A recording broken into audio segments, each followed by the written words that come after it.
Now, two sides to every story, two opinions on a deadly war.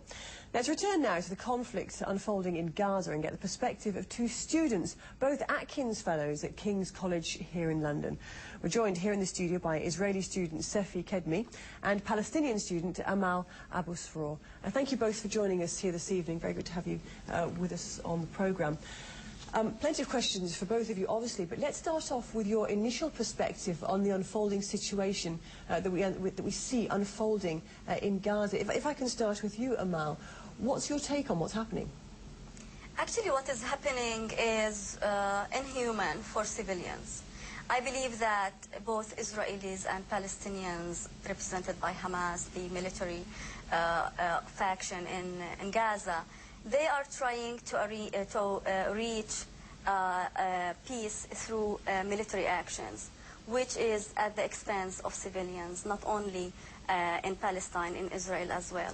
I believe that it is time now for both Palestinians and Israelis to have a real action in order to stop this violation against humanity. Now, both of you are colleagues at university, so you must discuss this an awful lot, especially over the last 15 days. What do you see unfolding in Gaza? What's your reaction to what's happening, and what's been the reaction of your colleagues as well? Well, the situation, of course, is very grave and very unfortunate on both sides. And we've been discussing it, and it's a very emotional issue, but we must remember that the situation as is that the Israeli side is trying to defend itself, its very own existence, its existence that is being threatened by an organization that kidnapped the agenda and made a very violent coup in Gaza, killing many Palestinians as well. And this is the situation as is, makes our lives here in London and, of course, the lives in the Middle East intolerable. Amal, do you accept that, effectively laying the blame for the current conflict at the door of Hamas? They are responsible for the current conflict that we're seeing unfolding in Gaza. I believe that both sides are responsible. They are stubborn. And both sides, they want just to achieve their military goals at the expense, as I mentioned, at the expense of civilians. I believe that both sides have the right to defend themselves. But defending themselves doesn't mean that using military actions, not only against civilians in general, but basically against children and women and students in Gaza. I mean, this is a point, isn't it, that people are saying that it is disproportionate force that's being used at the moment when one looks at the number of casualties in Gaza and the proportionate number of casualties in Israel. But you do have one side that is hiding behind civilians, using them as human shield, while the other side is making everything in its best. And as a former soldier of the Israeli Defense Forces, I know exactly what our orders were like. And we have what you call an illegal order.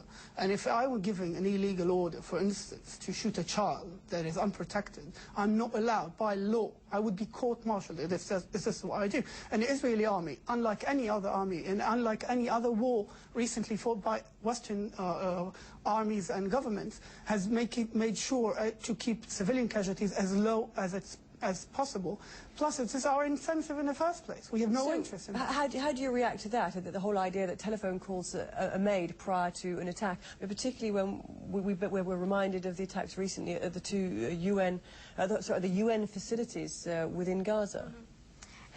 Actually, whenever I talk about, unlike my colleague here, whenever we talk about casualties, I do not really count casualties in terms of numbers. So I do not really need to compare number of casualties between Palestinians and Israelis.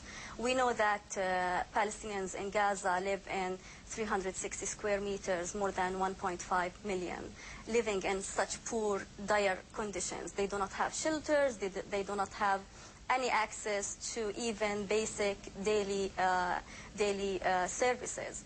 And being shelled in international organizations like the UNRWA schools, it is inhuman, but at the same time, I believe Israel, not only Israel, the whole international world should abide by the international and humanitarian law. For both of you, you have to bear in mind that time is short. But for you, what do you see as a possible end point to this conflict? Do you see any resolution with Palestinians and Israelis living equitably side by side? everybody knows that the solution is a two-state solution, and we should work for this solution with all our hearts and minds. You know, it's an Israeli interest to have a viable and independent Palestinian state, but also that state has to live peacefully next to us, and agendas like the ones of Hamas are just not acceptable. And it's been shown after Israel withdrew from the Gaza Strip that you cannot just unilaterally withdraw without having any sort of agreement and somebody assuming power on the other side, making sure that peace is preserved. After we have peace, after we have the basic human right of living in security, we can build our societies, sustaining ourselves and building really good lives to both people. And Amal, do you see that as being possible, particularly bearing in mind the conflict that we see unfolding at the moment? Actually, it is our faith to share this small piece of land, both Palestinians and Israelis. And both of us need to respect that each state should live within secure and safe boundaries. Once both of us are abide to the international law and to the accords and basic treaties, I think both of us, we can live in peace together. We should think for our future, the future not only of us, the future of the new generations as well, and to work together, both of us as young leaders in our societies, to build a viable Palestinian state and to build safe security state in Israel. Okay, both Sefi and Amal, thank you both very much for joining us here on CNN. Very good to hear your points of view and to talk to you.